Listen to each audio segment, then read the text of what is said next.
Hello, everyone. Thank you very much for joining me.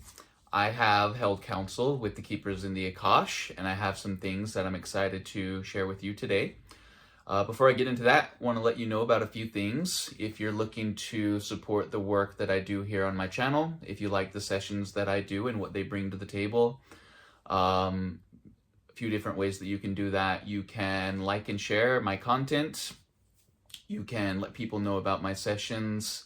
If you have a spiritual community that you're involved in, let them know who I am and what I do. And yeah, most of my sessions right now are coming from referrals. So thank you guys for trusting me with that. I also want to let you know that I have started my semi-annual sale early. And I'm not going to announce that on any other platform. The first few days will just be for the YouTube family, so you can get your bookings in and everything else as a thank you for supporting the things that I do along the way. Yeah, I think that's it. So I went into the Akash, and I kind of want to bring forward my process of doing these things too. If you've been following my channel for a while, you know how I've opened the Akash. But what do we do when we're there? What do we do once we're there? That's really what matters. That's really what counts. So I open the Akash, and I do so without expectation. I don't assume that I'm going to end up somewhere that I'm not sure. I don't assume who's going to be there. I don't assume what kind of information I'll get and what it will mean. I go in with a completely clean slate to work with. So today, I go into the Akash and I ask the Akash, "Dear Akash, please show me what I need to see." And if your third eye's open, and if you're able to stay away from the human mechanisms, you will get a visual, you will get a symbol, you'll get a download, you'll get sensations that tell you a story, that give you an impression of some kind. So I went into the Akash, "Dear Akash, show me what I need to see." And I saw something spectacular, and I had no idea what it was. So then my next course of action was, "Dear Akash, please tell me what this is." And what I observed in the Akash was what was called stomata. And what it looked like in my third eye and my perspective was really small. Almost seemed like I was an insect or something. So the stomata, it looked like a massive wall of cells and highways between the cells that are carrying like fluids and structures, things, nutrients, information. So, you ask, what is this? You learn it's the stomata. And then you ask, what does this mean for me? What message is being conveyed through me observing this? And the answer that I got was perfect harmony, no hesitation. So I thought, I sat and thought about that. What does that mean? Perfect harmony, no hesitation. So I was observing the stomata. Everything was moving with a plan. Everything was moving with a purpose.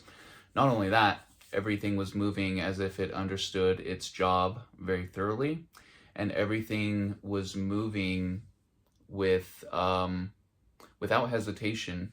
There was no, where do I go? What do I do? There was no, I'm not sure about this. This is new to me. It was perfect harmony in some kind of a system that was meant to facilitate a much larger and grander structure or plan or process. But really what I took from it is that there was no hesitation, and maybe one of the little pieces or parts hesitated to take what it needed to do to the place, take what it needed to take to the place that it was supposed to. Well, then everything might fail. Everything would slow down, everything would get backed up, and there wouldn't be harmony within the system like there was supposed to be. So I will let you know, if you're one of the old souls that is currently hesitating for whatever reason, and I will tell you that I trust divine timing, but I also understand that a lot of what our guides are waiting for is us to take the initiative, and for us to take the action and to put one foot in front of the other. Many of you have a much higher capacity spiritually from what you are putting out there in the world. And don't take this as a message of, if you're not doing stuff, you're not contributing, you're not offering anything to this place. Everybody's doing what they're meant to do, and you are likely fulfilling a purpose, whether you're conscious of that or not. But I will let you know that a lot of old souls and light workers have come to manifest. And if you're hesitating to manifest, it is important for you to identify those thoughts of negativity that are creating hesitancy or complacency, and that you burst those bubbles as quickly as possible. So what those bubbles of negative thoughts are doing is they're blurring your baseline. They are creating distance between that version of you who, kind of, this is it. I've had enough. I'm getting to work. I don't know where I'm going or what I'm doing, but I'm going to do it. Then you get the bubbles of negativity. Why should I? How can I? I don't have a plan. I don't know what I'm doing. I haven't taken that course yet. Pop those bubbles of negativity until the only thing that is left is your baseline, that is one of, I need to do this for myself. I need to do this for humanity. I need to do this for, most importantly, the ones around me who love me and are counting on me to provide and to produce and to do things in this reality that I can be proud of and that they can be proud of. Especially if you're one of the old souls that have come in with the angel teams. If you're one of the old souls that brought a group of angels specifically tailored to your assignment with you, you need to not hesitate to send them into the world. You need to send your angels, you need to send your cosmic selves, you need to be sending your guides out on service and philanthropy projects. We talked about this a few videos ago. Let's say you observe something in the world, let's keep it to an individual. Let's say you see a person in the world who needs something, they need help. They have their guides, but you're here in the suit. You're one who can observe something from a very distinct and specific point of view, and then to send resources spiritually to that person. So you see a person who needs a little something, you have the idea, I'm going to send my angels there, I'm going to send my light there, but you hesitate. You think to yourself, what difference will it really make? What will it really change? And I will let you know that we don't always have the luxury of knowing that. What we need to do is we need to send our angels into the field anyway, and trust that they will work within the rules and regulations that they have to. They're not going to do nothing. Even if the soul is going through what it's going through because there's something that it's learning or gaining from it, your angels, when you send them into the field, they're not going to do nothing. So we don't always get the reward of seeing the results. You have to do the work anyway. And something else we wanted to talk about. A lot of you during the last few months with the solar eclipse and with the solar or lunar, I can't remember, with the solar flares that are going on as well, a lot of you have noticed that a lot of your trauma-based programming is no longer factoring in. So there's, I see a lot of old souls and a lot of light workers all day, every day, talking to them. There is a collective experience where a lot have had the weight lifted from them, or whatever the darkness was that they were involved in previously, they now see a clear reason and way out.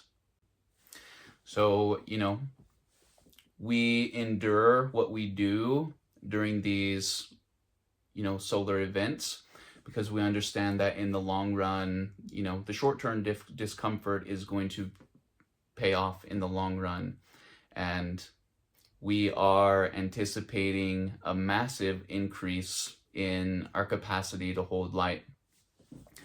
A lot of you have also had additional guides enter your team who will serve the role specifically as shadow self-diplomat. And what that means is a lot of you as souls have learned what you've needed to learn from the duality or the polarity of having a dualistic consciousness. A lot of you have, you've gotten the message, you've learned the lesson. You're not going to be repeating the same mistakes. You can now take what you've learned, take what you've gained, and apply that as you move forward, using your skills and education to know what to do with your resources. So it is not as if the dualistic parts of the consciousness won't be there. It's that their ability to captivate you won't necessarily be the same. So you'll be able to stay in resonance with the light aspects of self, and you'll be able to discern the dark things that you observe as data that can be implemented as a healer. So the light workers are going to be able to hold more light, even if you're with people who are not awake. They too are going to have a higher capacity for light, love, and joy, and appreciation, all of those good things that we look forward to in this place. So understand that the ones around you have also had trauma-based programming cleared. And what that means for you is that you have responsibilities not to re-engage with them in that. And what I mean by that is we don't always need to be bringing up the bad times. We don't always need to be reflecting and dwelling on the lower things that happen in this experience. Most of all, we need to make sure that we are not sharing low frequency news with people, at least not in a low frequency frustration kind of a manner. If you are one of the reformers who's caught up in a lot of the politics and the reformation of the systems here, observe, don't absorb, be in the world but not of it. It's very important that you are not absorbing low frequency things and then sharing those low frequency things with others. Whether you heard bad news, whether you saw something that you didn't necessarily want to, low energy wants to mingle with other kinds of low energy.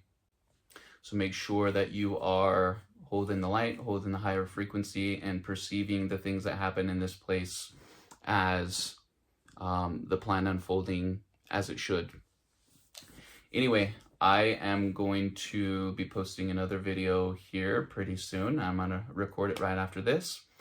But I want to thank you for listening to this one, and we'll talk to you soon. Bye.